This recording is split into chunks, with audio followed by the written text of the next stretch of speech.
ძალოსნობაში საქართველოს პირველობაში გამარჯვებული სპორტსმენები აჭარის სპორტისა და ახალგაზრდობის საქმეთა დეპარტამენტის წარმომადგენლებს შეხვდნენ.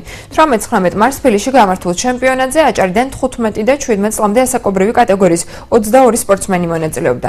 ჩვენი რეგიონის წარმომადგენლები აჭარაში 6 პირველი, 7 მეორე და 2 მესამე ადგილით დაბრუნდნენ.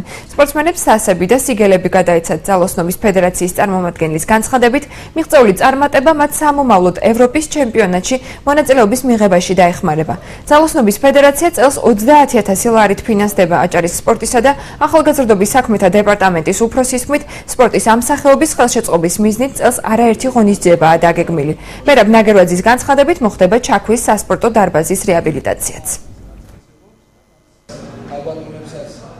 6 პირველი, 7 მეორე და 2 მესამე ადგილი აიღეს. ეს არის ჩვენი რეგიონისთვის წარმატება, ის რომ ალბათ ამ ბოლო 2 წლის განმავლობაში უკვე მეორე წელია ხელშეწყობის პროგრამა სისტემატურად, რომელიც მიმდინარეობს მატება, ალბათ ამან განაპირობა კიდევ უფრო მეტი შედეგების მოტანა, ასე რომ მომავალშიც ვაგრძელებთ, რომ წელს შევუძინეთ ინვენტარი და ის პატარა პრობლემები, რომლებიც ჩაქვის ბაზასთან დაკავშირებით არსებობს, ამაზეც ვფიქრობ მუშაობთ. საბრიზო ადგილები 6 პირველი ადგილი ავიღოთ, 7 მეორე და 2 მესამე ადგილი.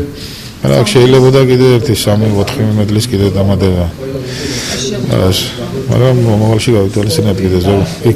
ხდება ისე რომ ზოგი იკლებს წონა, ზოგი იმატებს, ვინსად გადავა არ ვიცით. მნიშვნელოვანი არის შეთვის და გამოგვადგება ცხოვრებაში და გავიდა პირველი ადგილზე თასი ავიღე, მედალი და სიგელი.